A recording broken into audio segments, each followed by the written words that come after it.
You don't have enough monitors for Discord on its own monitor, plus Roll20, plus Roll20 sheet, plus book. The book and the Roll20 sheet can go on one. I only have two. I'm actually cheating. I have Discord here, and then I have Roll20 here, and then I just have the book and the stream over there. So I'm just splitting it down the middle. Yeah,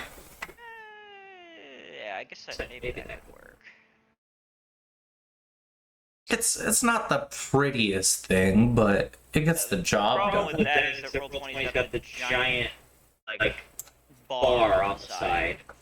That's Not very fair. much space. Then you don't really need too much. You don't really need too much space for theater of the minding. Roll20. Yeah, I have a feeling we're not going to be using too many maps for this, which I don't think is bad. I basically just have a little spreadsheet with some lines connected to each other. Yeah. And like a vague idea of how it's going to go and how I'll split it up. But I guess we'll actually probably start with like an opening card, as dumb as that sounds. An opening card? I don't know what that means. It's one of the terms used for like another term for an opening scroll at the beginning of a movie. Oh, yeah, okay. Except for we probably should take. Is this another one of the games where we probably need to have a note sheet and take a bunch of notes? I mean, I always recommend note taking. I'm never gonna say no to that. You should always take notes. I'll be taking notes, which means you should be. I think My job is a lot of note taking. that's fair. Takes a So lot is of mine. notes.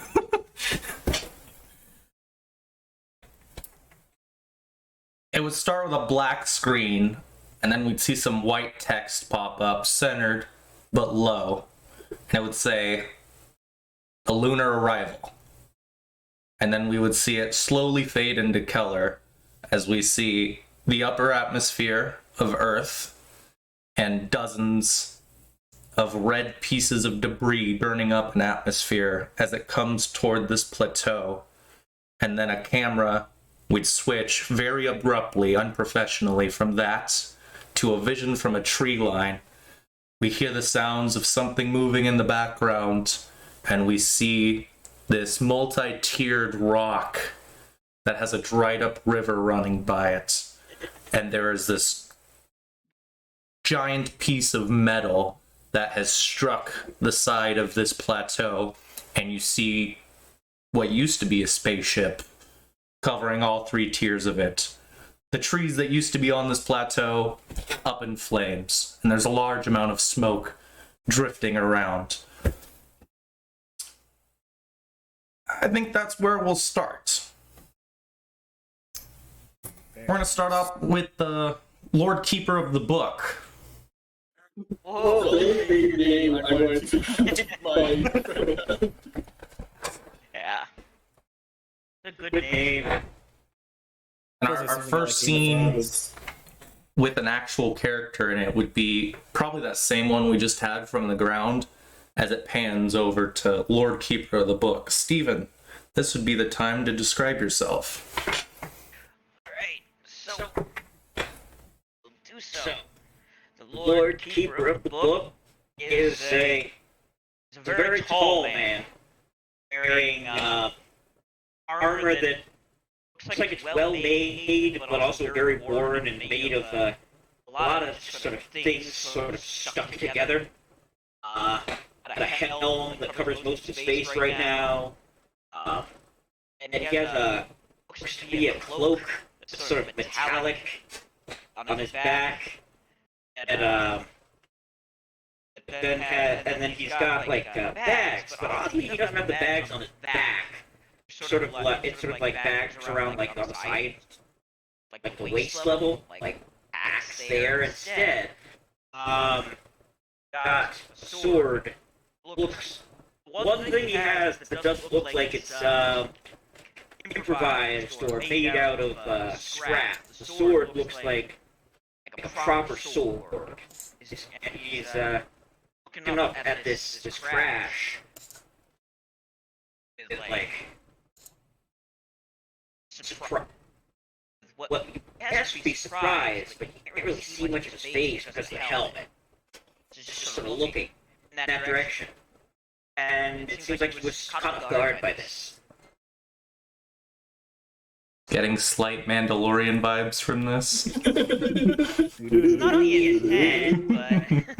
Well, you know, the masked man where it's hard to read his expressions. Oh, yeah, well, I'm... Sorry, when you got that...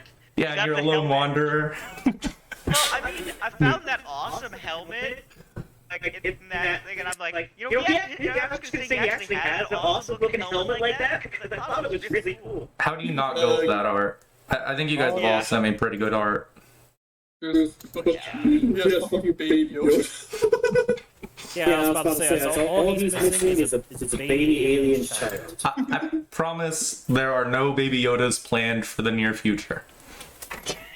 That doesn't mean they're completely out. Baby Yoda is awesome, though, I will just say that. The idea of the baby of the Yoda. Well, you need that foil, right? Adopt the bug. The bug is tiny. There we go, yeah.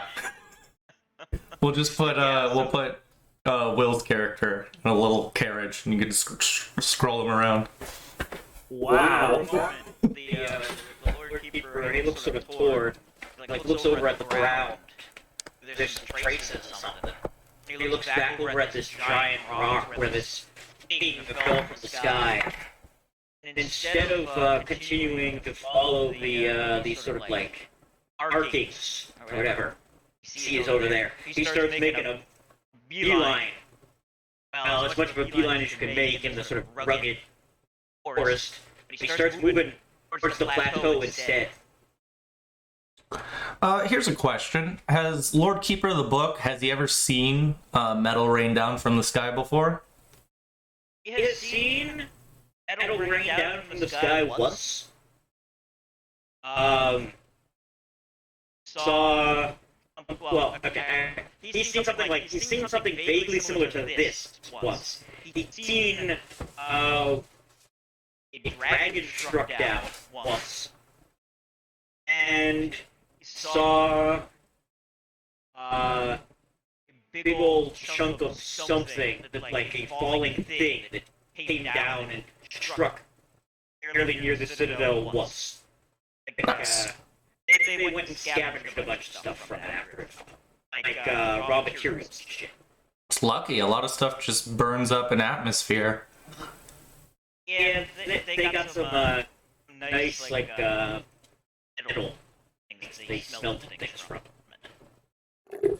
Okay, we see the Lord Keeper of the Book.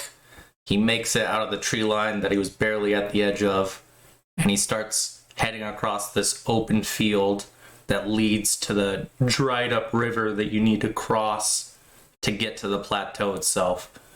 You want to give me an athletics check? Because you have to hop in and then try and climb up this dried up riverbed. Sure, I gotta... Okay, so... I'm not specifically trained in athletics. Still gotta roll it. And I think it would be strength for this one. I don't have that. Oh, so strength would add to it, essentially? Yes, if you have a modifier for your strength, which you don't. Sure. I guess that is something I should throw out there real quick just to make sure everyone's clear. Stat modifiers aren't like D&D, Pathfinder, any of those systems. You need a 14 or higher to get a +1, and that turns into a +2 if you have exactly an 18, using D3s to get all these. Then what is it? On the other end, it's D6 and lower gives you a +1, unless you get 3 naturally, and it's, or sorry, I meant -1. And then it's a -2, or is it 7? I can't remember if it's if you're 7 or lower, you get negative. 7. Okay. Negative 1. There we go. it's like a. I can't remember if it's a 3. Yeah, I don't think you have to. I'm not sure you have to have a 3. It probably is a 3 because the other one's it probably mirrors. Yeah, I know it's a mirror. Thank God no one rolled a 3. Someone did. We just Yeah, I just got 14 on it. Oh, okay, you replaced it. Okay, that makes sense looking at your stat array. So my question is then, Jacob, because first time with also anyone watching, our first time playing this game, expect us to not know what we're doing. That's fair. So my question is, if I was to be using a skill the Lord Keeper is good at, then an ability that he has, the modifier it does affect. Like if I was to make a thing that would use his intelligence, so we would have a +1, right? Yeah, if you It's not coded into the rolls here though. The skills here just are listed by pure stat. the skills are listed based on points, and if you click on the die roll, then it will ask you what attribute to use. Oh. Yeah. It's all set up nice and pretty there for you. I did not know. Okay, that helps. Okay. So then. And feel free at any point. Assisted me. Assisted question mark. I think that's just if I'm giving you any bonuses or penalties, but I'm not actually sure. Okay. So like. Got it. Okay. So you got a 6. Okay. That's barely enough for Lord Keeper of the Book to jump down and then climb his way up this dried creek bed. It's probably like 8 feet deep, so it's more of a river than a creek. And he is wearing his armor. It does look pretty battered and dirty at this point. So you have to imagine at one point it might have shined. He sort of clambers his way up.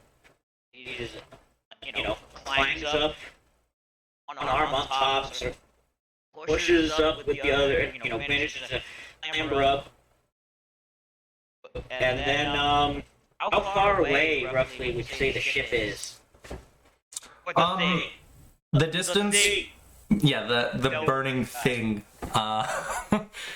It did not look like it. Actually, what did it look like when it fell? I would imagine it. Initially, when you saw it, it would just look like a bunch of red and yellow, like dots in the distance coming towards you, and multiple of them would just disappear in atmosphere. But it would probably look like just dozens of pieces of metal centered around a couple main pieces that have like just landed around the plateau in this big clearing. But it did break off into multiple big chunks on the plateau. Okay. And it did not. Okay, so yeah, he's going to be heading that way. The point. He isn't going to draw his blade at this point, but he is going to pause for a moment, or slow for a moment, and sort of dig out from like his side the shield that seems to be made. It looks like it's at least partially made from signs of some kind. There's this big white lettering over this red.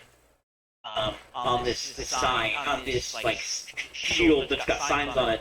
It's not clear what exactly it says, because a lot of the words sort of it's like bits and pieces of different ones, but they're all sort of together. And he sort of straps it on.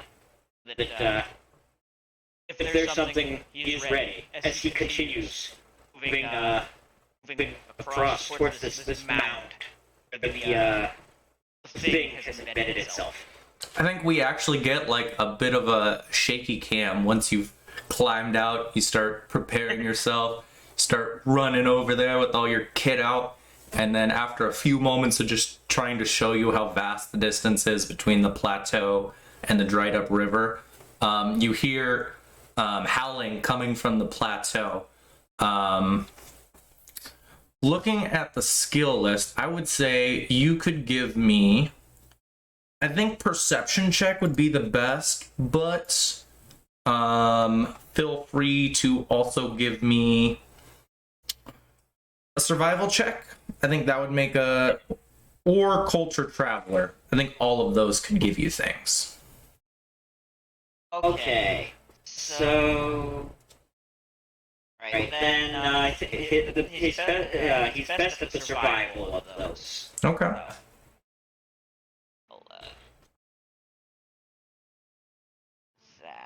I don't know how you guys would prefer it. I planned on just like giving you guys information like that howling sound and then just leaving it open for you to do something. But would you guys prefer if like for this session I kind of like throw out skills that I think might be applicable, or should I just give you the prompts? I was going to ask if he could like recognize like the things making the noise, for example. Yeah. If that's the case, yeah, I think the survival check would be applicable. If you guys are all cool with it, I would rather just give the prompts, and then you guys can be like, I would like to do this thing with that. Sure. And you can tell us how reasonable or not a particular skill is. What we think. How do you feel about it, Skylar? Yeah, maybe products a little bit since we're unfamiliar with the system if you think we're missing something really obvious, but otherwise, yeah, leave it to us. Okay. What about you, Will? I'd be okay with that, yeah. Cool. Then you got a slight handicap here, Steven. I'm going first. Oh, because I gave you like some recommendations. Oh, yeah, well, I mean, I was going to ask about the survival anyway, but yeah. Yeah, I think survival is the best if you're trying to identify it. Would this be off intelligence then? Trying to identify the thing that... Yeah, I think intelligent works. I could see an argument for wisdom as well. I think you could use either. Yeah. Sort of consulting his previous experiences and learned knowledge on creatures for this. Alright, intelligence, and, is there any assistance here? Is this like... No, assume there isn't unless I tell you otherwise. Okay. It's very rare. I think in the assistance portion of skill checks, it's supposed to be if there's some like major difficulty, if it's there to slow you down, or some major form of help. So he got a 9. Okay, I can actually give you quite a bit with a 9. You've had to deal with a lot of these in the past. They're called lockjaws. They're a pack hunter and a scavenger. And anytime something bad comes around, anytime there's a lot of death, like a big battle or some kind of famine or a siege, something like that, these guys always seem to show up. They just know where to find these kind of things. They're scary in big numbers, but generally if they're in smaller packs, if you have enough people, you'll be able to scare them away.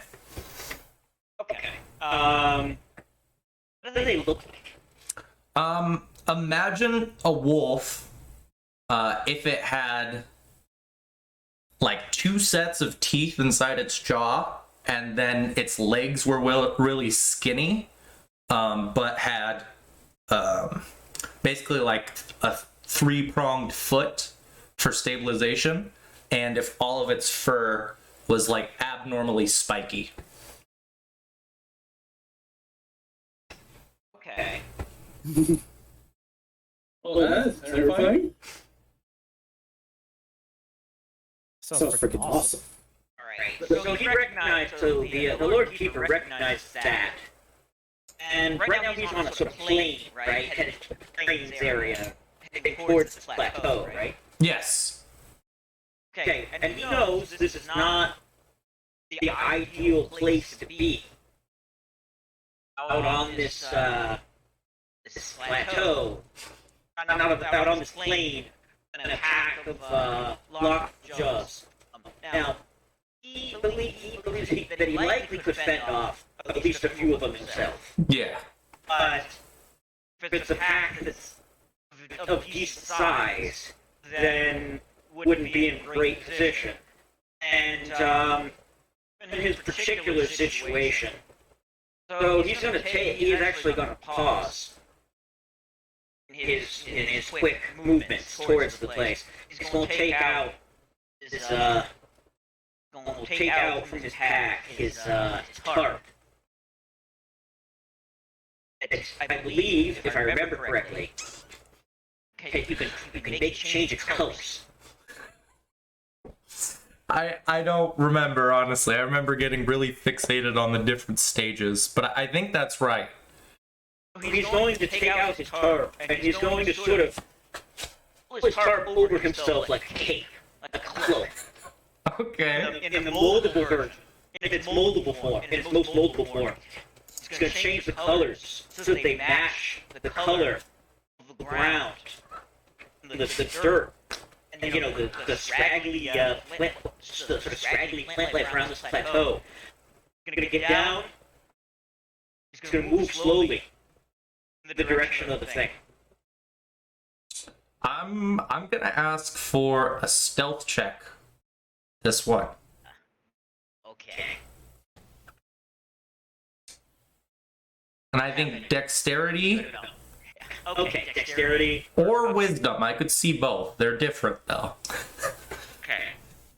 Does To get something for the creative use of an item. You get the ability to make this check. Okay.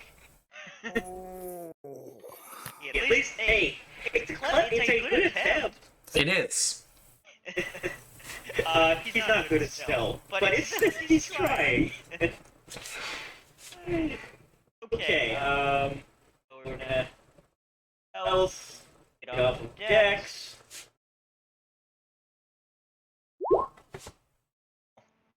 Also, he got a 4 and a 1, and then a +1, and then a -1. Produce a 4. Rough. Okay. We'll hop back to that stealth check after we do the worst thing possible in cinema history, which is we show the ship coming into atmosphere with a bunch of flames coming off the side. It's all heated up, and it says 10 minutes earlier. Yeah, but it cuts from him sort of making this makeshift camouflage and beginning his movement forward. 10 minutes later. 10 minutes earlier. It's so cliche, but I like cliche stuff. I'm enjoying this. Cinematic. It's good so far.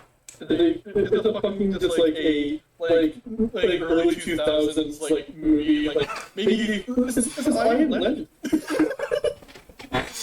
Or it just keeps popping into his backstory. Oh, there were way too many flashbacks in that movie. Yeah. Wasn't that adapted from a comic book or just a regular book? A book, a book called The Omega Man. Wouldn't have guessed. Okay, I like the name change. Yeah. It was.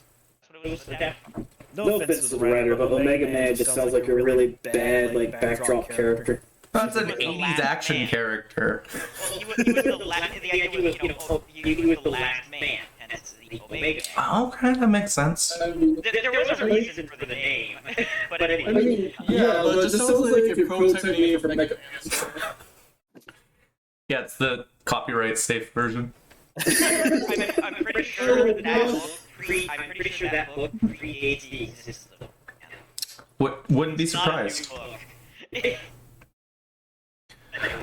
Okay, as I said, we cut back to 10 minutes later. There's a ship burning up in atmosphere, and we're gonna jump in to the farthest forward of 3 portions, where the crew / prisoners / degenerates / whatever you want to call them, this big cesspool of people have been split up, and we see the rest of our characters. We're gonna do a little clockwise circle around here. So let's start. I don't even know how to say your character's name, John. Reika. Okay, Reika. Let's start with Reika. You're trying to put this like harness on yourself to brace for impact as there's like these red and yellow lights going off. I just kind of nonchalantly look around. Okay, I should describe the character. Right? This would be a good time. Yeah. So she's a long, like a long-haired woman with amber eyes. Has somewhat soft features, and her clothing is probably the one thing that shoots out. It's like a weird combination of clothing on Luna, plus like scraps of what you can see is like probably stitched together to do like a certain style of clothing, reminiscent of reminiscent of like something like World War I, and wrapped around this, wrapped all around that is a bedcloth that she has made into a toga. Giving her this Roman skull. I love it. She's wearing a toga over World War I era stuff. Yes. It's all dirty, but it's a toga. A very interesting mix of history. Eclectic mix of things. Yeah, and next to it was like a fucking mustard. And then the camera, which is like probably fixed in the center of this room, kind of pans past like a half dozen other presumably NPCs, and then there's a door to like the head of the ship. There's like a bulkhead with the sealed door, and then it passes by a few more NPCs, and then we see Ashley. All right, what you see is you see a right now she's a relatively standard looking woman with sized woman with short white hair, a very unusually nice and clean, well kept pair of like old Terran clothing that almost like resembles kind of like a shoot, what was it? Think like a modern day explorer's outfit with like a short leather jacket and some patchwork, bits of patchwork leather, and a pair of goggles on her forehead, and to her left side you see a holster with an old fabricated laser pistol made out of scrap parts. And she's just kind of sitting there, kind of in her own mind, just kind of in a daze, just staring at the lights, wondering if this is the end of her life or not. I like it. We pan by like two more individuals. Specifically, we see a woman, and she's helping this child get into their harness, which is definitely too big for them. And she's freaking out, but she manages to close it. The kid's head, just like barely above it, where your guys' chest would normally be. And then we see the woman get back down, and she sits in her spot, locks it down, and then it pans over to our final character. Okay. Russ has dark hair, very angular features. He's wearing leather armor that looks patched together, but has a little more ornamentation than necessary. It's been made a little fancy. And currently, he's just both doing his own crash harness, and he's saying, "Keep calm, everyone. We knew this was expected. Focus on getting into your crash harness first, and when you're done, look around your neighbors. If they need help, help them. And just trying to be a reassuring presence to those around them." Okay. You want to give me a leadership role? Sure. What's that with it? charisma or wit serve. I think both of those would work.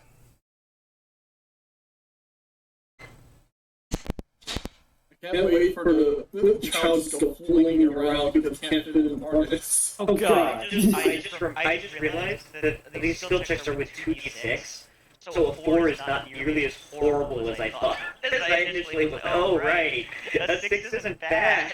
Keep in mind, though, an 8 is an average difficulty. Oh, Really? Yep. Dang. And 6 is the lowest that the game suggests making you guys roll for. Well, the good thing is the Lord Keeper has alternatives to stealth. He just stealth was an initial attempt. Okay, Bress, you see that most of the people like close to you are following your instructions. You see like the woman and her child next to you are reassured, and you see this couple by your side, and they're listening to you. You could tell like one of them was hyperventilating for a moment, but she like reaches out to her husband, and they both just start listening to you, just breathing in sync together. But most of the crowd's not paying attention to you. But you've got the few next to you to listen. You do what you can do. But he keeps up with that anyway. It's just, Nice.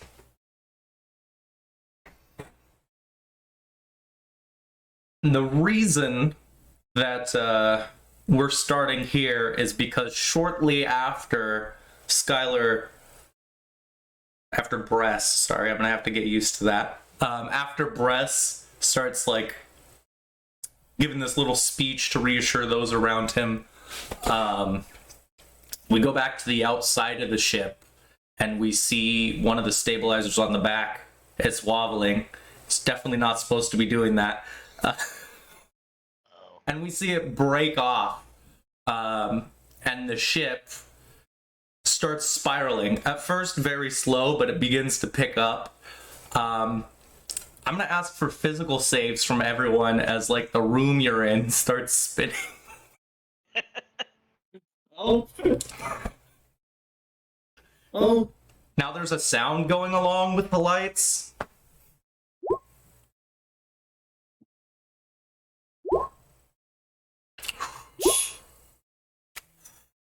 Okay. Rika, Bress, you're taking it in strides. It's difficult, and you're definitely having to hold something down that's trying to get out of your stomach, but it's staying there. On the other hand, Ashley, you've been in many space vehicles before. You've been in plenty of different ships. It's happened at least a few times, I assume, since you're on Luna. But you've never been in something as rickety and old, as broken as this piece of crap. And it's spinning around you, and you're wondering, like, there's nothing generating gravity on this. How are we staying in this stable orbit until now? And you just, like, let go of the contents of of your last meal. John, you want to give me... It's like being on a really bad garden ride. what? Save? Oh, I think it's the save to avoid being hurled on. You want to give me, like, an evasion save? Oh, god damn. Please make it. Yeah. There we go. There we go. You just dodge over to the side as much as you can within your harness, and you just see it all go by you and hit the person to your left. I just imagine you just kind of looking at me like what the fuck, bitch? Just kind of look over, like it's fair game, and just look back. Person next to you, just covered in someone else's meal, kind of reaches up, just not even saying anything, just tense as fuck. They all, we're all gonna die. Game over, man. Game over. We're not quite at the chaos threshold, but we're almost there. We don't quite get the, we don't quite have the Hudsons start popping up. No. But that siren is going off now. and you guys see in front of you like a small black bag with a face mask fall down in front of all of you. Feel free to use it if you want. Oh, actually just grabs it, just starts throwing it on her face.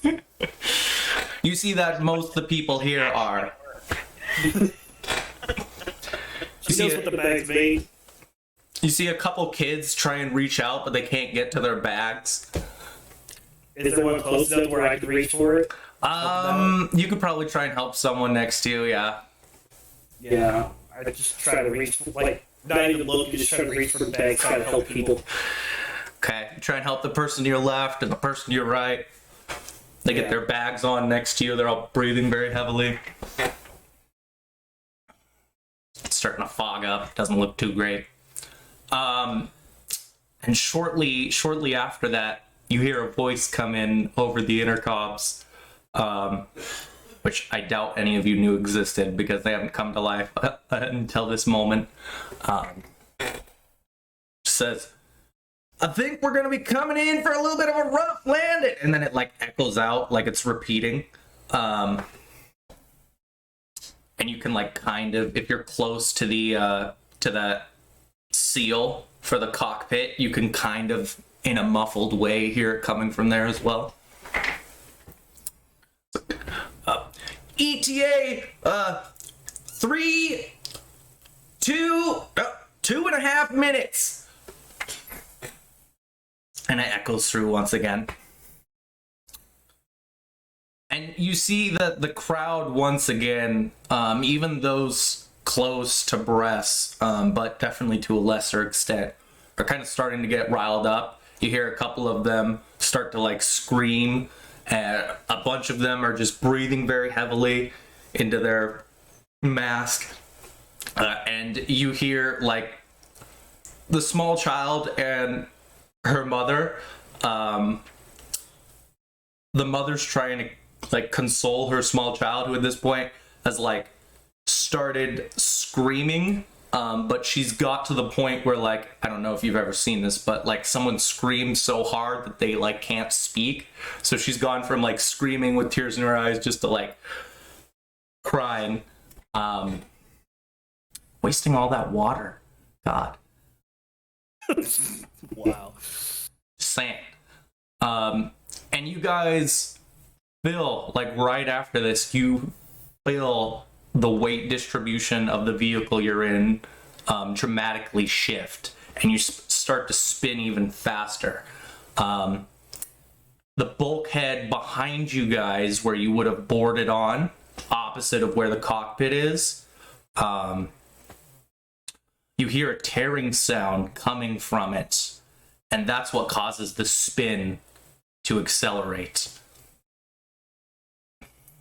And this is probably where, like, the camera would be back down from that spot that Lord Keeper of the Book was earlier. And we watch as, like, the Luna's Gambit splits into 3 major chunks as it gets closer to the plateau.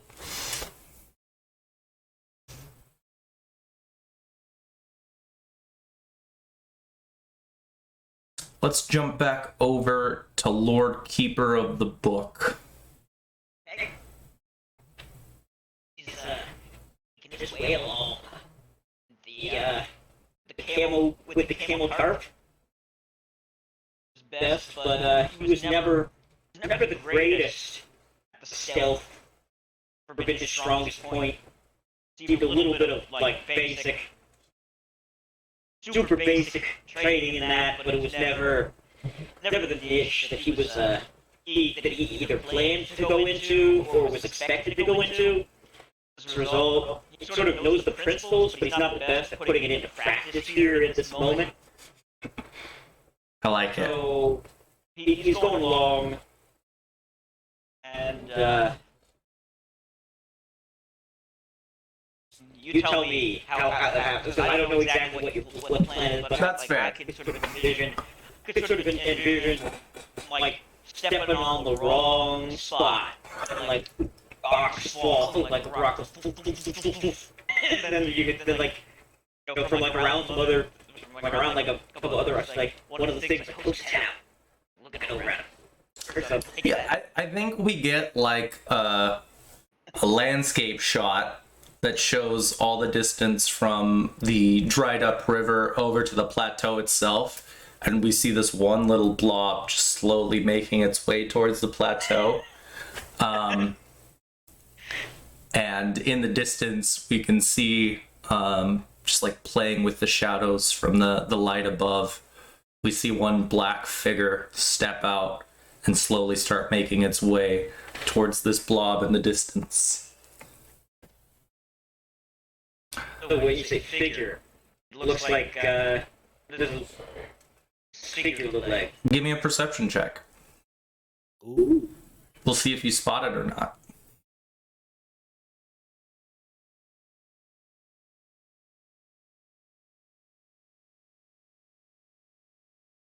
That's in still thing. Yep, it doesn't matter what game you play, there's always a perception skill.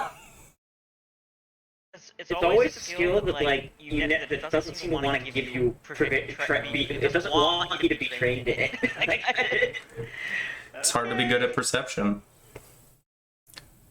Does anyone here have perception? Nope. I don't. I do. Someone does. Okay, 1 out of 4. That's good. That's No, I don't. Never mind. yeah. I got But I a bunch of other useful skills for surviving out in the wasteland. I didn't actually have the perception skill trained. Now, to be fair, he is wearing this big old helmet and stuff, so it kind of makes sense that he might not be able to see best. So what we see is the Lord Keeper. We see him continue his journey, and then there's a little bit of a time lapse to show that he's taken some time to get to this plateau. And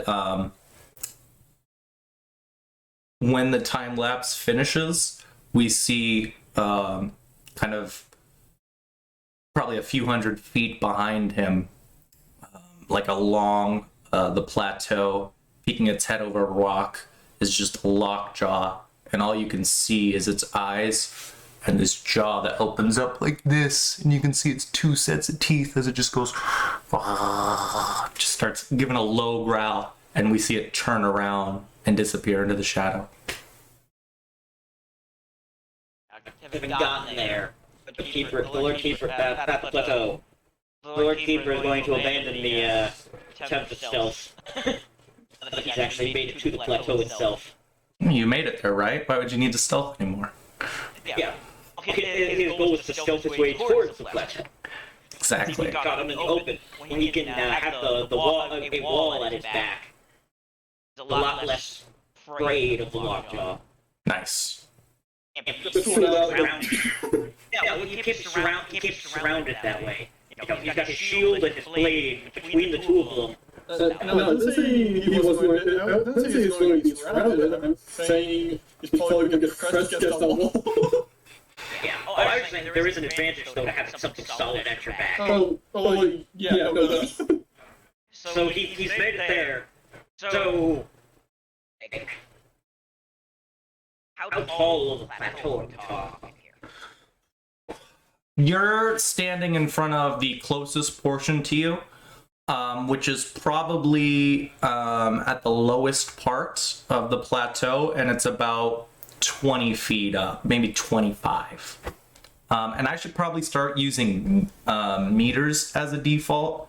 But meters. I always forget the conversion for that. I don't. Does anyone happen to know? I just use that's it. I normally just 2 feet. We'll call it 20 meters. It's even higher than I thought it was. Oh my god, it's so high that even the DM is surprised. Okay. And what sort of roll would it have to be to try to climb this thing? Just looking at thinking about this. So Athletics covers all of your physical activities. Okay. I think when I believe there are later on, right? When we level up, there are ways to come with different skills? Yes, when you level up, you'll get a certain amount of skill points based on your class, and you can buy skills in rank increments, and they have different values for each rank. But for example, if you want to get like a +2 in a skill, you got to pay for 0, and you got to pay for 1, and pay for 2. That makes sense. I was just checking how it worked. Yeah. The Lord Keeper looks at this. This is his armor. He looks at himself. Size. Let's wait for that skill check, Steven. But feel free to put 100 XP on your character sheet Okay. for discovering a new location. Sure, I'll do that. I wasn't going to necessarily have him make the skill check. I had another thing in mind. But if you want, you want me to wait to do whatever it is I'm going to do? Yeah, I think we've gotten you to the plateau, we've set it up, and now we'll jump back over to everyone else. Okay, that's cool. With this time lapse, we're now getting to the point where the ship itself, it's still a little bit farther back than the quote-unquote current timeline that Lord Keeper of the Book is at. Yeah. Okay. But as you guys are spiraling out of control, can I get perception checks from everyone on Luna's Gambit? Okay. I have to step away from the computer for a second. I'm going to keep my head on, and I'm going to mute the mic so you don't have to listen to anything. But I will be right Are back. you sure this was wisdom? Yeah.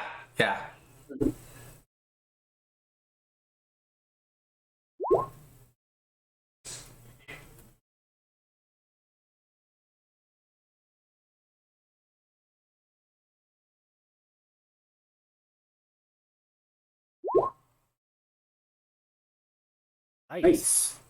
Nice. No mas. Y'all did fairly well on our skill check on our perceptions. Bress.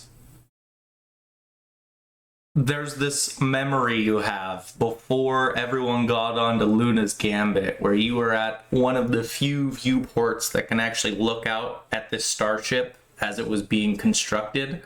And you might actually be, seeing as where you're from, you might actually be one of the few people that knows that this didn't start off as a spaceship, that this is really just 3 chunks of metal that have been welded onto a cockpit and put a bunch of thrusters on.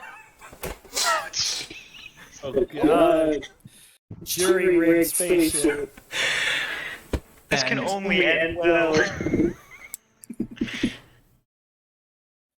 And there's this just memory of you seeing these like half dozen just beams of iron that have been connected from the cockpit down to the first passenger area, and you can hear the sounds of them cracking right now. It's subtle. It's just a little creak, but you can tell what it's from.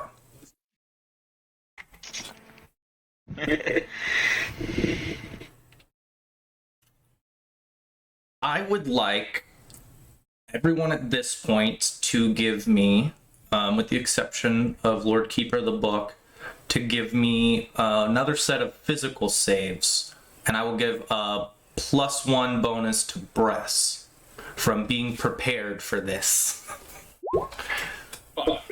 It had to be my worst save.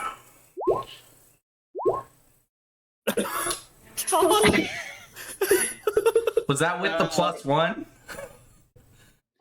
I mean, it doesn't give you an option to add a +1, so yeah. Just Okay, add that's one, fair. but yeah. 11 still doesn't make it. We'll survive. We hear the sounds of the metal cracking and burning as we see from the outside the last few moments before impact of these 3 large chunks along with dozens of little pieces falling down on the plateau. And it breaks up in a way that is a little suspicious. The way it breaks up, you see the back portion lands on the lower plateau, the middle portion on the second tier of the plateau, and then the cockpit, still barely connected by two of these half-dozen beams that connected them, lands with the front portion of the exiles area on the top part of the plateau. And all of you are jarred by this impact as it lands. We probably get a little bit of a shaky screen as we see everyone all strapped in, and the metal, when it hits, you get lunged forward, every single one of you, and you see most of the people around you at the same time, if you're paying enough attention. I imagine some of you aren't, as you get thrown forward, partially out of your seat, and you hit the metal in front of you. And you guys can go ahead, and I'm actually forgetting the name. You can give yourselves 1 system strength.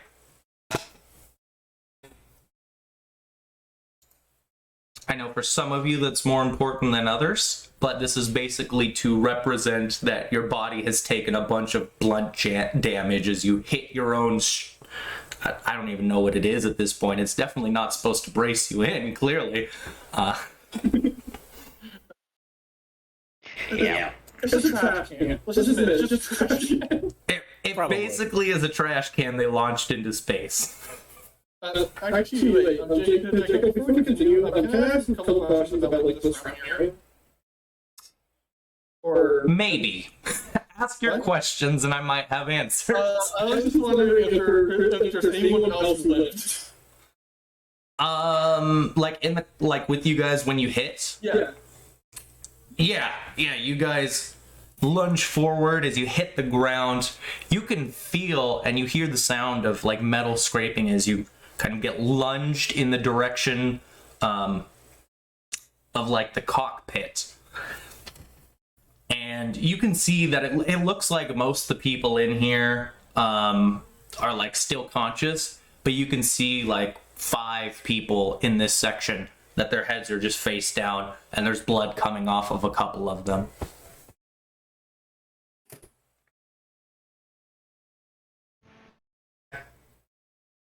Okay. The front group that you guys were a part of actually was the smallest portion. It's basically multiple cylinders stacked on top of each other. So there was only 15 people in your compartment, but in a total there were 85 people, not including the pilot and co-pilot. So 87 if you include them.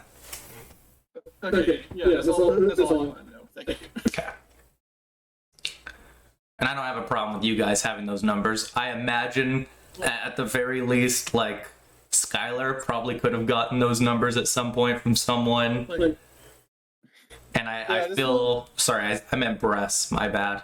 And I'm sure Ashley's smart enough that as she's walking through these little, basically cabins, little pods, she could count the number of people. What's the justification for Rika? I just like to think she's on the fridge. Okay, that's fair. I just imagine all the time she's 1, 2. She just counted all the seats. Yeah, it's what can I count to? How many?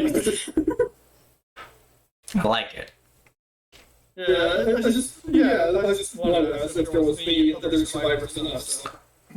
And now the ship, it stops. You can feel the weight kind of tilt forward towards the cockpit just slightly before it resettles, which is a little jarring because you guys do kind of get thrown down back into your seats.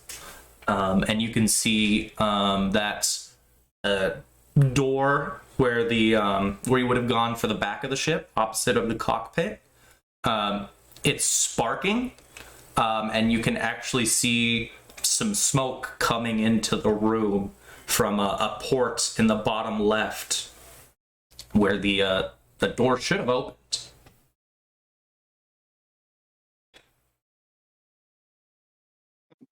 And we like to take off their harness or Yeah, you can give me, just throw a straight up D6 out there. Every single one of you in the cockpit, or not in the cockpit, in the Luna's Gambit.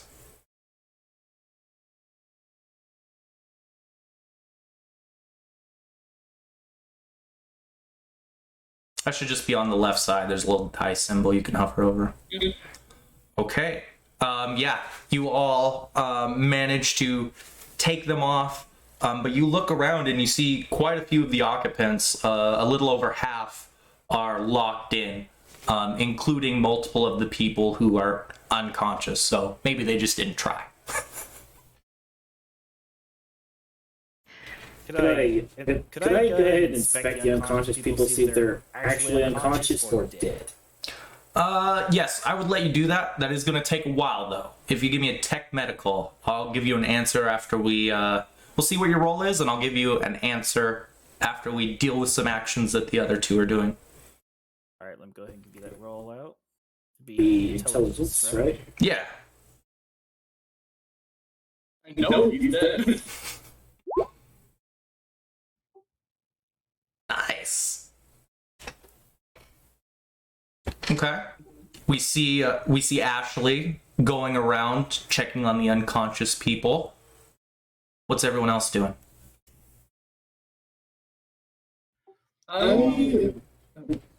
Go ahead. Or That's a good check. yeah, I think the one thing we need to do is check if we can actually get the fuck out of this death trap. Okay. How do you want to try opening the door? I'm assuming I think there's not, right? There was a manual crank that was used to close and open this door. Oh, okay. It's still there, I hope.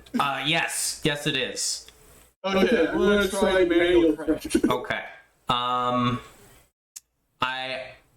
I am gonna say that if you're gonna be manually cranking this, that I want a physical save from you because there's smoke coming out from the door just below your feet. Okay. Oh, come on. Barely.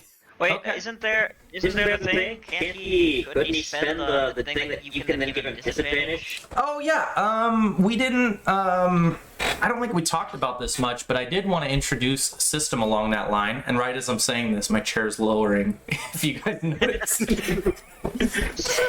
I wasn't doing that for dramatic effect. Speaking of disadvantage.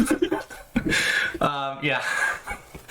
I Basically, was just intending for dramatic effect, though. That's why I was just looking. basically, I wanted to introduce some system along the lines of you guys have, each one of you has like a token that you can use at some point either to pre-roll whatever die you're going to roll and take the better of the two, or you can use as a re-roll post-roll, but you have to take the second one, so it could be better, could be worse. And then we'd like quote unquote flip your token you just used, and then I could use it to like give you guys disadvantage, or you guys could get it back if you roll a natural 1 on an attack roll, or if you get critical hit by something.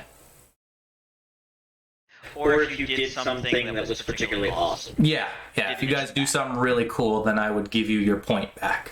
So there'd be a total of 4 points, 1 point for each of you to play with that would be on the field. Are you guys cool with that? Yeah.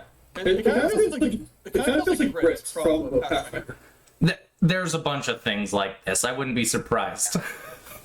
Yeah, and we could indicate it using like, because you've got something in the other box. You got like 8-4. I don't know what the third those are initial, like one of them's health, one of them is.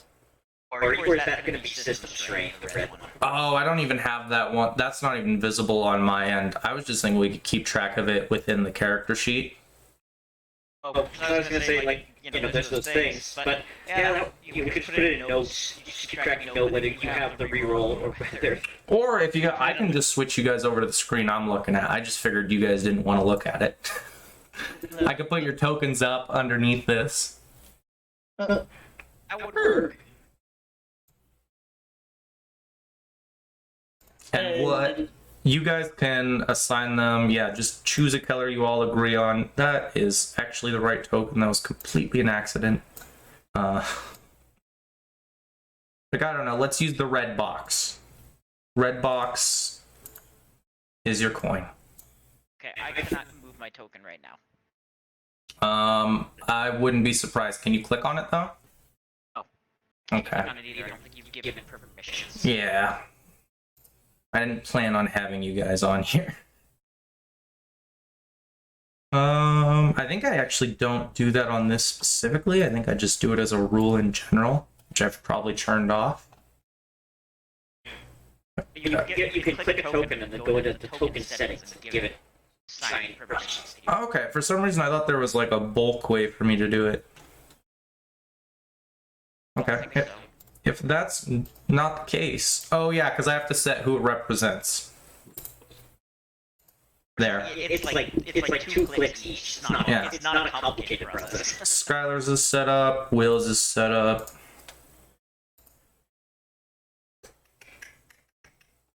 Your character's name is at the bottom. John's is set up.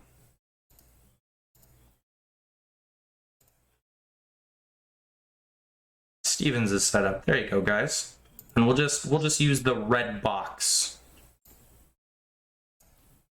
That'll be our 1 if we have it, and the. Yeah, I think that works. Just be a 1 if you have it. 0 and nothing there if we don't. Yeah. Or if you guys want to get really fancy, we could have the blue box filled if you guys have it, and the red box filled if you don't. Yeah, probably just, I think the 1's more simple. That's a lot easier to keep track of. Yeah.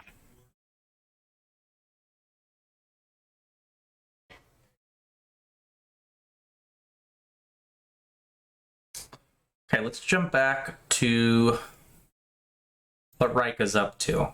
You got your save. Did you want to use your reroll? You said the reroll was going to be the same. Well, it gives me disadvantage to play with, and I could use it on anyone. It's not just for you. Okay.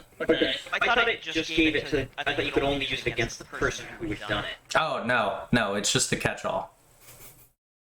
Okay, I'll reroll it because I really want to get the story. Okay. Oh, Ouch. Okay, you tried churning it. Well, that was a physical save. I didn't want a physical save. I think athletics makes. Oh, you're trying to redo the save. Sorry. Sorry. Yeah. That's not good. Give me an athletics at this point and see how this goes down. Strength? That sounds right to me. Trying to manhandle it. Okay. We see Rika run over the door.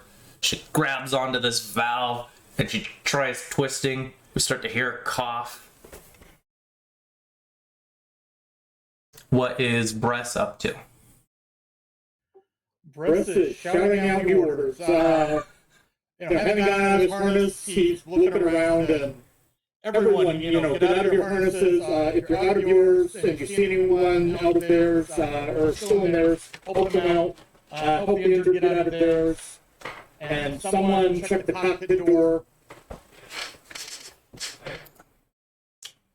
Okay, I like this. Why don't you give me another leadership role?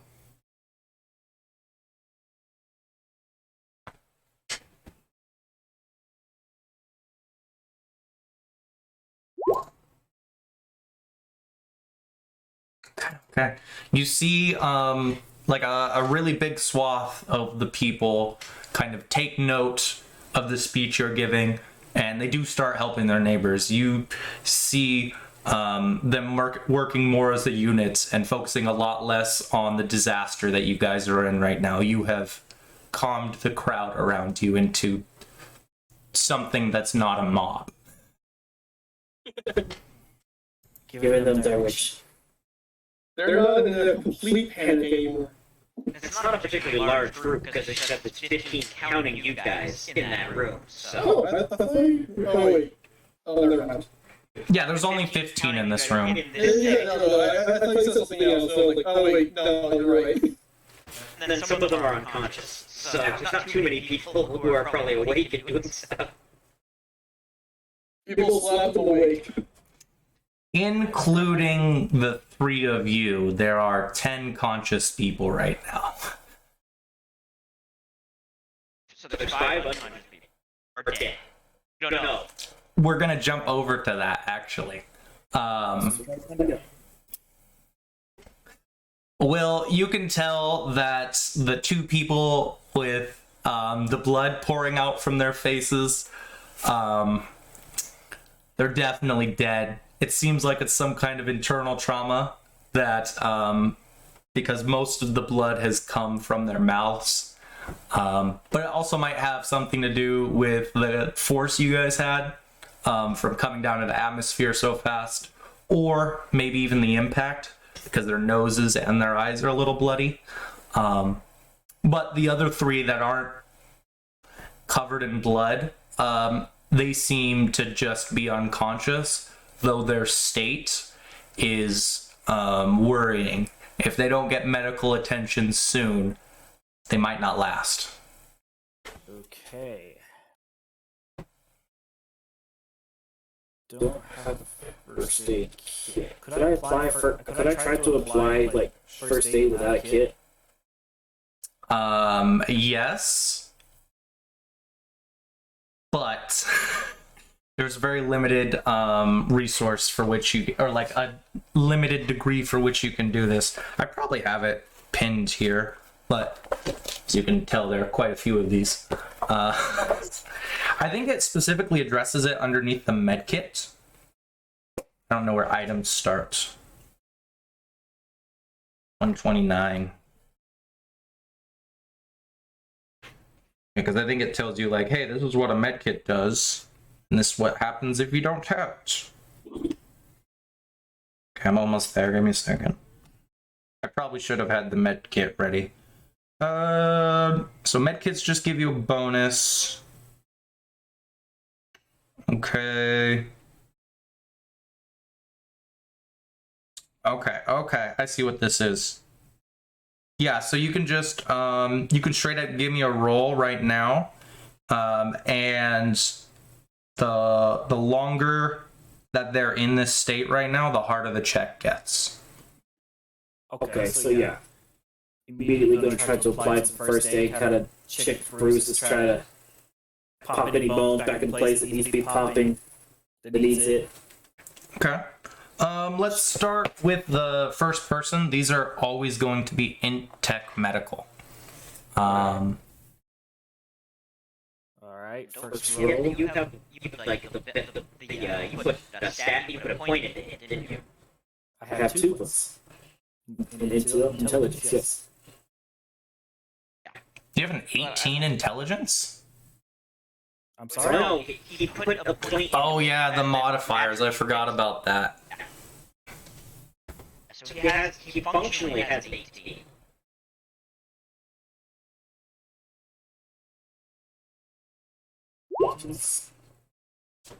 That's a 12. Plus 2. Nice. As good as the average man can get. Yeah, that's enough to stabilize the first person. It's the man that I was talking about earlier with the couple. The one not sitting that far away from Skylar. I said Skylar. Breasts. I'll get it. Give me a second.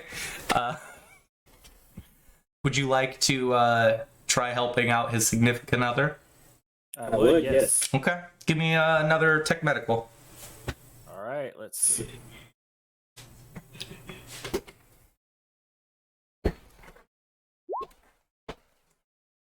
That's a 10. Uh-oh, where'd he go? How is it a 10? Oh, wait. No, No, it's the median. Nine, Yeah, because nine. only 1 point of it doesn't show up. Yeah, I forgot about that. Yeah, it's a 9. Got a 9. 11 on the first one, 9 on the second. Okay. Just barely, with the efforts you have here, you're able to stabilize this man's wife. It's hard. It's definitely more difficult than the man.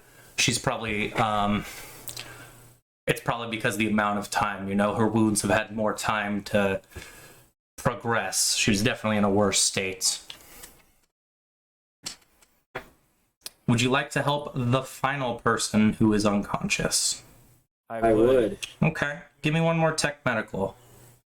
It's actually a younger man in a very scruffy put together outfit. Okay. Ooh. Ouch. Goodbye. That ended up with a 5, so I don't think that one's Yeah. Unless he Well, got like a flesh wound. his breathing is becoming fainter and fainter.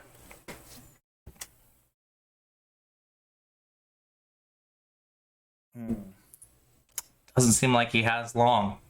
You might have even made it worse. Yeah. Let's jump over to everyone else.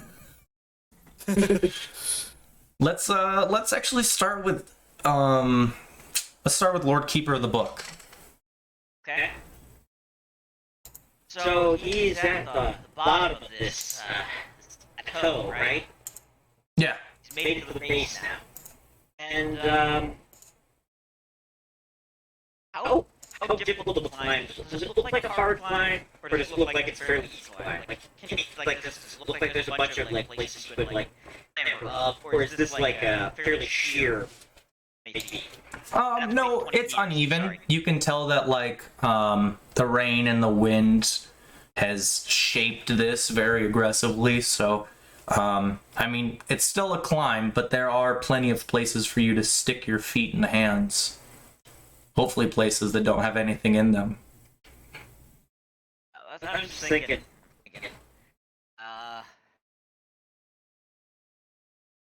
So there's like a tier like this, and then there's another one like this, and then there's a third one like this. Yeah. Like 3 steps. Yeah. He's at the bottom of the one, the lowest step. Yeah.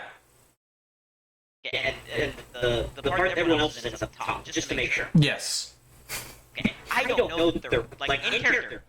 Keep a book, no clue. But I'm just making sure I understand. Yeah, that's fair. Okay. Okay, so Lord Keeper of the Book, he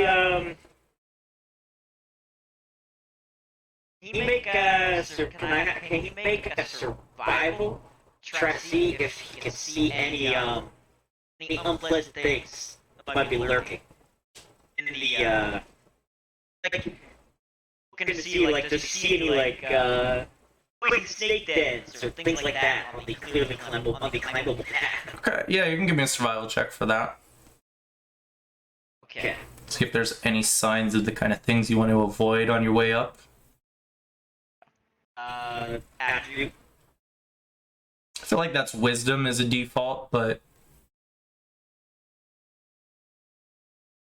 Okay. feel free to change my mind.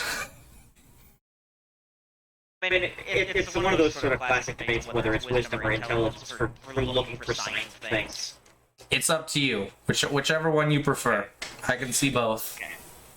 Alright. I'll go with intelligence. Since Most of his stuff with this sort of thing is sort of the I'm applying my learned knowledge, being taught about this stuff. So.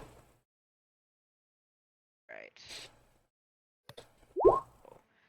Oh, he doesn't see much, clearly. Or he's looking out and he sees something that he thinks could be sort of dead or something nasty, and he's like. So he's gonna actually look at this like his time to investigate this is fairly limited, actually. He,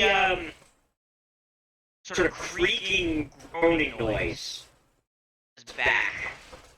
That cloak, sort of moves. The metallic sort of cloak that he has sort of moves, shifts, and then it reveals that it is in fact two sort of metallic wings spread. The Lord Keeper, he takes to the air, flies. He gains a point of distance tree. But he takes to the air and flies up this cliff. Is now sort of and then continues. He's sort of hovering over the about 4 meters over the lowest point on this plateau. And what does he see looking at this sort of wreckage on that part? How high up did you go? I didn't hear that last part. He went. Well, so he can move it double the normal 20 meters. And Okay. it's about 20 meters up. So he went 20 meters up, a couple, and then like another meter or two. He's, a little bit above the ground. Okay, you're just like trying to get 6 a. feet or so above the ground. He's sort of hovering a bit above, flying a little bit above the ground. He's gone for this like first step of the plateau. He's looking at this thing. What does he see? It's actually really hard to see anything with you being above it because this fire has started up and there's a pretty thick bank of smoke that is like very conveniently moving its way up the plateau's steps. Okay. So he can land. He will. So he can see much there. You can make out a few things. You can make out about a dozen or so large trees that are on fire, producing most of the smoke, and a large metallic structure on the opposite end of the plateau from you.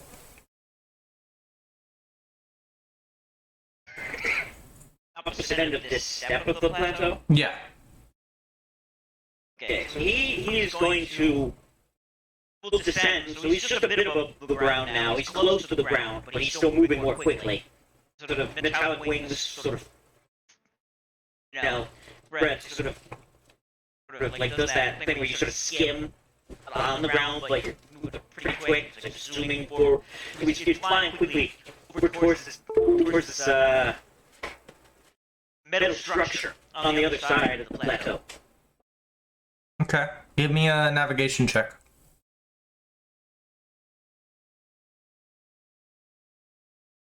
Is there an attribute for this, or is this just a none? I mean, yeah, they should all have attributes. I just don't know. Okay. Like, give me which one you'd prefer to use. To me, this personally sounds like a wisdom, because you're trying to navigate your way through here. But I could also see like an argument for dexterity. Yeah, I mean, either of those, both of those are going to result in the same modifier to his roll, which is no modifier, other than, because he is trained to navigate. He doesn't have a penalty. Nice. What's your interpretation, just for the sake of our visual? Sort of trying to peer through this smoke as he goes, trying to see anything moving in there, or any signs of anything in the way. As he try to get through this quickly as he can to it, to investigate it. And here we go. Which stat are you using? It was wisdom. Okay. He got a 6. Okay. You're making your way through this tree line, trying to avoid all the smoke that's above you right now, even though we can see it slowly creeping down. And you get to maybe like halfway, a little less than that, to the building, or at least from what you can tell. You're not entirely sure how much progress you've made. And you begin to hear the sounds of gunfire somewhere in front of you, not that far away. Okay. So he hears the sound of gunfire, And that means a couple things. That means there's people. Yeah, that means there's people, and that means they're fighting something. And well, he knows they're around. So okay, so he's gonna keep going. He's gonna keep hurrying towards this. Okay. As a note, and this might change your mind. Okay. It's like a lot of. It's something that's not stopping when it's firing. It's just going off. It's a constant sound. Yeah. I don't know if that changes anything, but it is abnormal. Well, this whole situation is abnormal. That's fair. Whole thing's a little weird. So the Lord keep the book. He's gonna continue. Okay. You push on. He continues pushing on. You push on through the fire and the smoke, weaving in between different trees, and occasionally we see like smaller rocks that you have to dive in between until you get to a small opening. You're actually most of the way to the ship from what you can tell, and you see 4 men that are behind some rocks right now, and one of them is holding like this big rifle. Another one is like feeding in this chain of bullets as he's just laying down fire into the forest in front of him. I say forest, it's really just a handful of trees. And you have no clue what they're firing at. You can't see anything over there. The rest of the men look like they're in pretty bad condition, with the exception of the guy feeding the gun and then the man firing the gun. You can kind of tell based on their attire that most of these people come from different places. It's actually a pretty common thing, is identifying people based on like the kind of styles they wear, even with their makeshift armor. If you want to give me, if you want to know a little bit about where they're from, you could give me culture Big Grange or culture Traveler.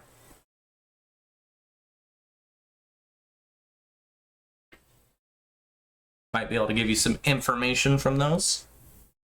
Was I supposed to put that down for the culture for this because of the proximity thing like we talked about? Was Yeah, that should be your Enclave culture. Got it. That's what okay, so I will. Oh. Yeah. Culture Enclave gets where Enclave goes. You would put the name of the Enclave you have culture for. Okay. Yeah. Got it. Yeah, I'll roll that. Okay. So Enclave, then I think intelligence. Sounds good to me. Knowledge check, what I know. Alright. In this moment, what I can tell from looking at them. Alright, so I will roll that. And you said Colt, it was. Yeah.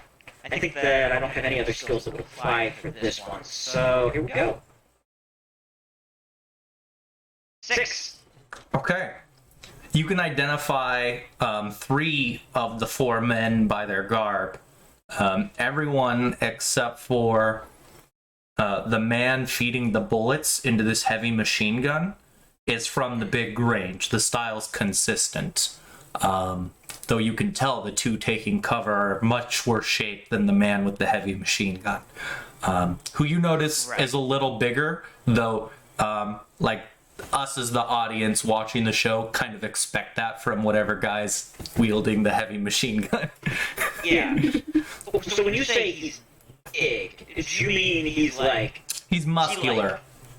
Okay. Yeah. I was just like, is he like Lord Keeper sized, or...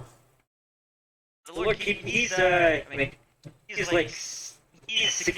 significantly over 6 feet. No, not that big. I honestly didn't know how big Lord Keeper of the Book was. But Lord Keeper of the Book is He's very tall. okay, no. You probably stand like at least half a foot above this man. He's big. He's a little taller, but he's somewhere more around like 6 feet, maybe give or take a few inches. But I guess he's probably he's significantly burlier than the Yes, he's bigger than most men, which you would need to be to wield whatever kind of rotisserie piece is firing the bullets in front of you. Okay. So I can't make out anything about what is being shot at. Just they're shooting. Well, you want to give me a tech post tech? Sure, I got no training in that. but I'll roll it. The beauty of this game is it doesn't really matter. You can still throw it out. Is there an attribute that I should be associating with? I think this would be an intelligence. Okay. Then I'm slightly less bad at it. 7. Okay.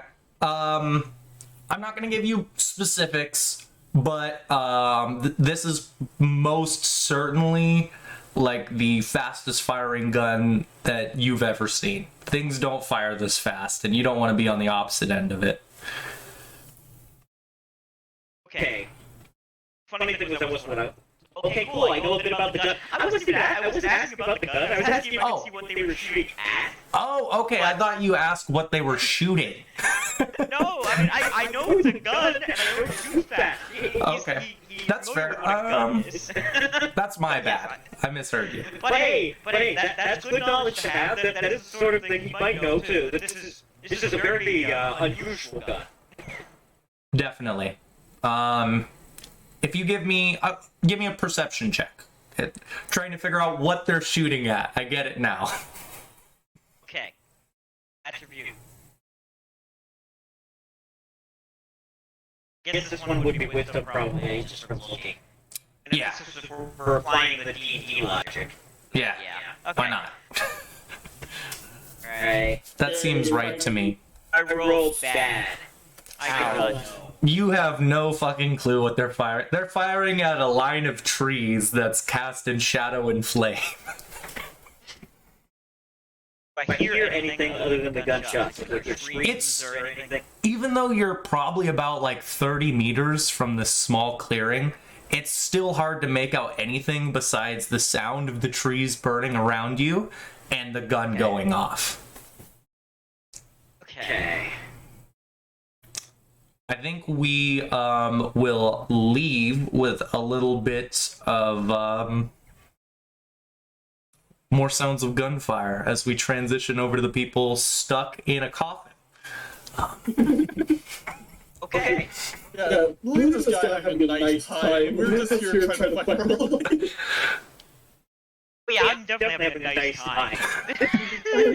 Yeah, but like, you're just doing the guys who are firing into what's really and basically something that's about to explode.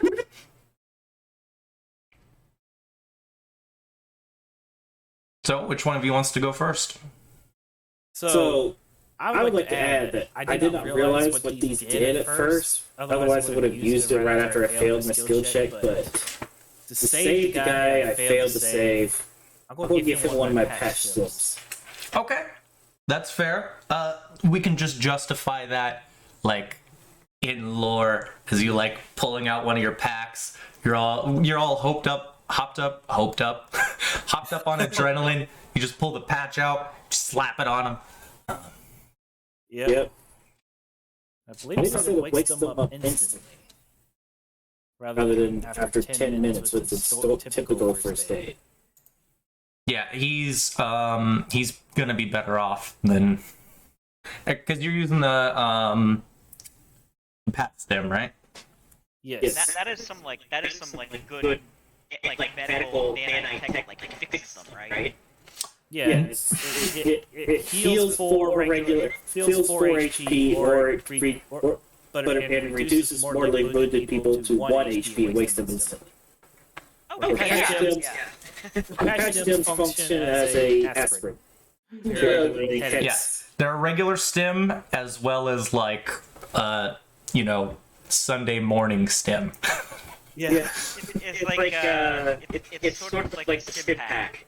Or it's like magically gives you a bunch of ATB bags. Like, better. Got shot by like 7 bullets. I'm bleeding out. I got all these holes in me. Inject this little stim thing. And I'm fine. I just like to imagine it's not even like a stem, it's just like it's just kind of like a bandage. It's kind of slapped on it.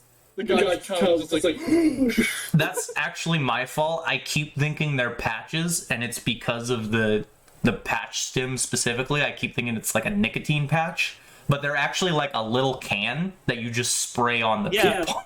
There's It's spray. nothing worse. That's actually it's not a mistake. I like to rationalize it as like a special chemical that you spray on their body, and it like it speeds up their healing, their natural healing. Yeah, I think there's things like that in real life, but it sounds like you're pepper spraying the guy.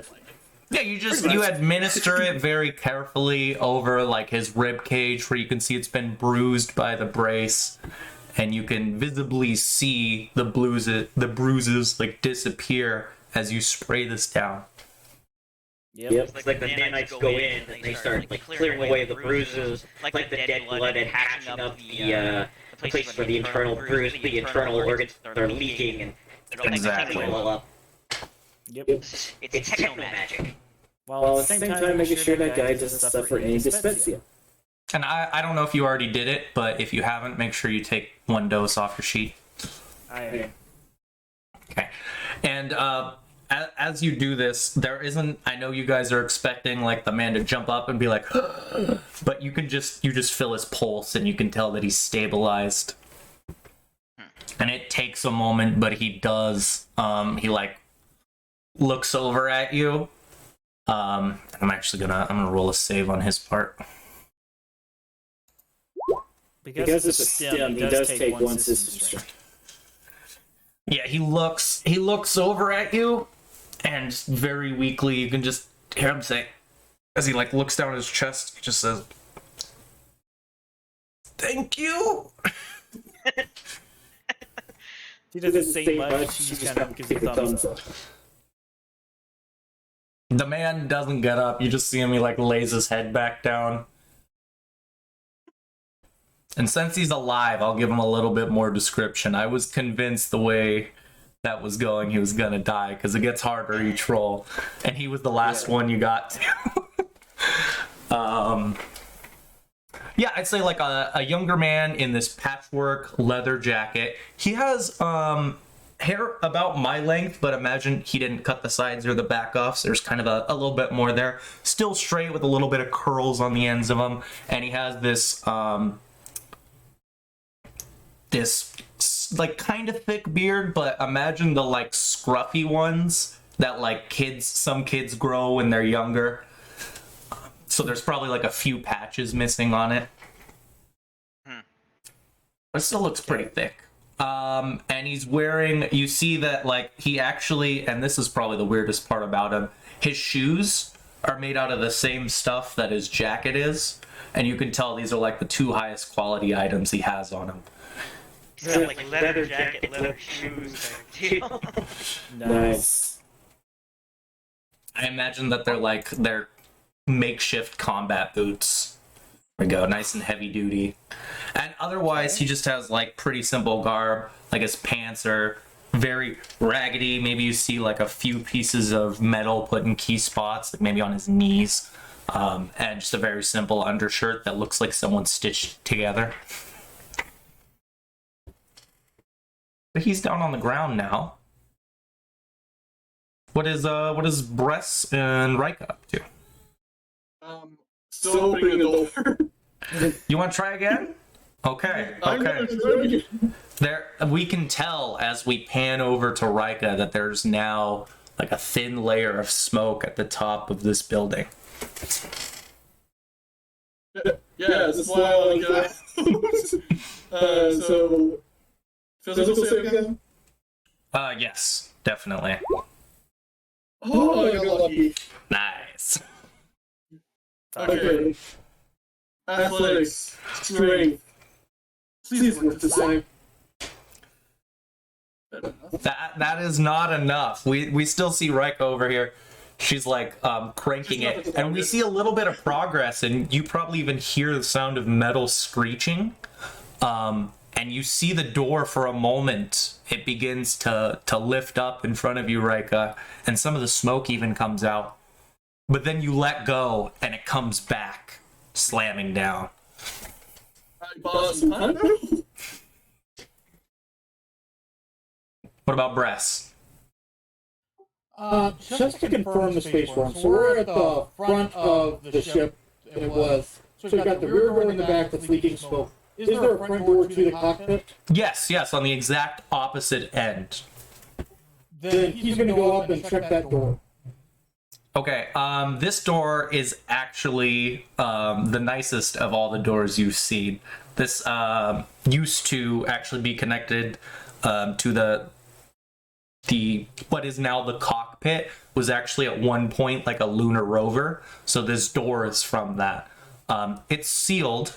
You see a compad off to one side. It's basically just an interface that has a radio and then like a broken keyboard on it.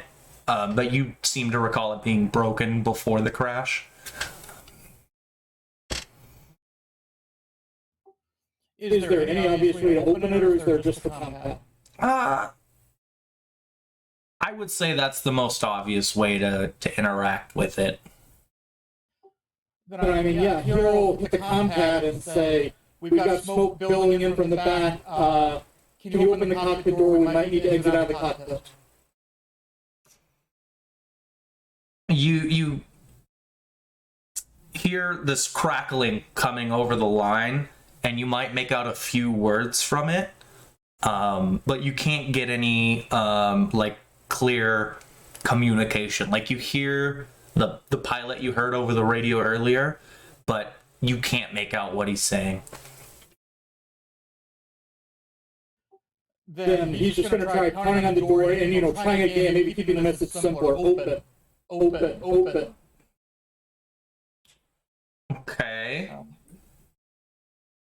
Why don't you give me... I feel like I would ask for...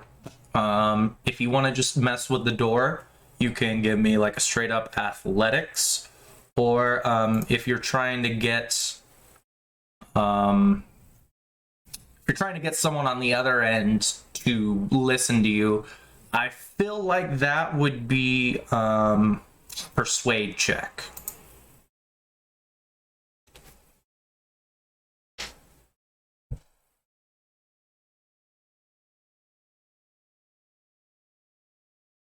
Which one of those sounds best to you? Persuade. Okay.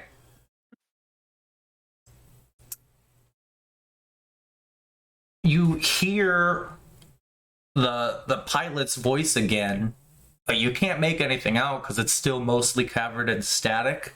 But then you start hearing the movement of actually some fairly complicated motors as we see the door begin to slide open. But it stops when there's like 7 or 8 inches of space. And you see, you look back there and you can see a stairwell that leads up to this slightly more open spot where you can see 2 chairs and multiple blinking lights, as well as a legitimate cockpit, which might seem normal to you guys, but is actually, it's really dumb to use like plane logic when it comes to spaceships. You should not have glass windows, even if they're good ones. But they do. It was a lunar lander. It wasn't. It was just a little rover going around. It wasn't meant to be in space. It's tragedy. What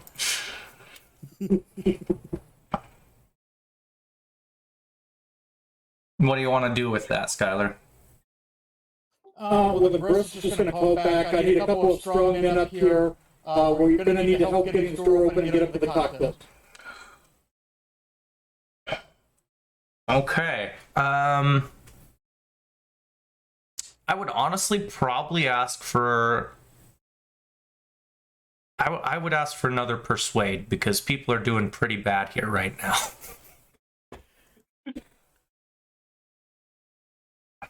Mostly because looking around, that the only man that sticks out is really strong, that fits what you're asking, is unconscious. At least he's alive. Right? He's alive! Wait, question, did the baby fling around? Oh god. Is the baby still alive? Like, I didn't know. Well, not a baby, just a small child. The small child and the mother are conscious people. Okay, so the small child did not go across the floor. No, that's not one of the dead people. Apparently it was successful. The restraining thing worked, and somehow managed to protect the small child. Yeah, but the thing is, it was around his neck. I was afraid of the child would get choked. That's We fair. were fortunate. No, Yes, we're very fortunate. Press snap. And it was not very big that time. Bress, you're looking around trying to get a hold of anyone you can, but no one seems to be responding. There's too many people worrying about themselves right now. You might have averted some kind of riot in here, but everyone's internalized that energy into focusing on their small groups or maybe even just themselves. Okay, then yeah, without any help, he's just gonna try his best to get the door the rest of the way open. Okay. Yeah, if you're just gonna manhandle it, I would accept an athletics. I feel like that one seems the best, which you're gonna see a lot of because they only have one skill for physical labor. So athletics, I realized this after we made characters, is probably gonna come up a lot. Yeah, I'm definitely going to be one level up. I think you should have athletics and a skill that would have given it its importance. And probably more a strength thing than a dexterity thing. I think this one's strength, though. If you just want to try and squeeze through, I would accept dexterity with athletics. Then you know, let's try that. Because maybe from inside you can get it the rest of the way open more easily. Okay.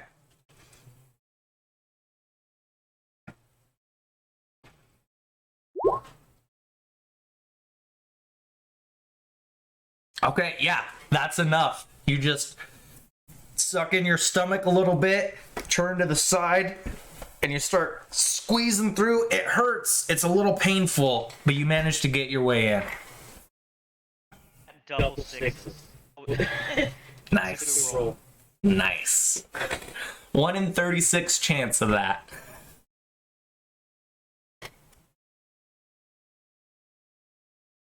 Hey, you squeeze in. You're on the other side, and you see the same interface that was on the other end for this door. This side looks like it's in a lot better condition, though. The keyboard isn't missing a bunch of keys.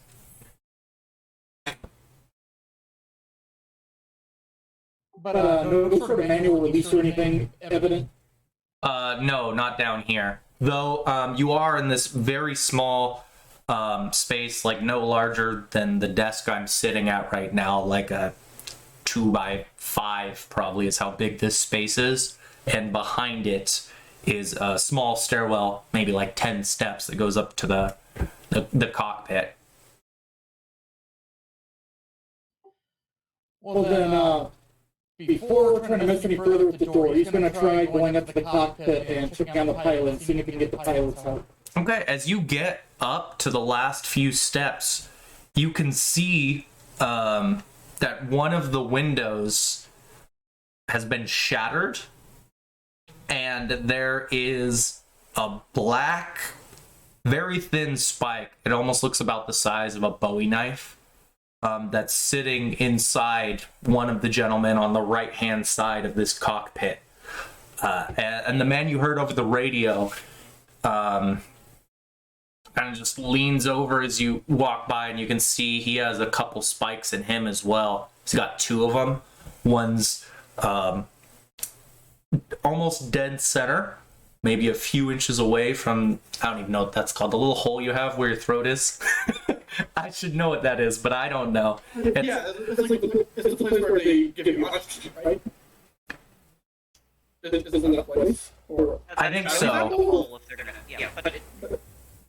What Yeah, that just- thing? I I'll just find wanted out to- after session what it's called, so we know for the I future. just kind of knew that too. There's a spike just below that, and a little off to the side, the same direction that the window's broken from, and another one about halfway down his rib cage from the same direction. And you can tell he's having a hard time breathing as he looks over at you. Seems to be struggling to look in your direction. You can see some blood coming out of both the wounds. He's gonna say, we've got a medic back there. I need to get them up here. The door is stuck halfway. Do you have the code for the door controls? I'll try them on this side. The release, it's right down there. And you see him gesture towards like a panel that has like a half dozen levers. He's just gonna start pulling levers. Okay. Give me a luck save. Oh my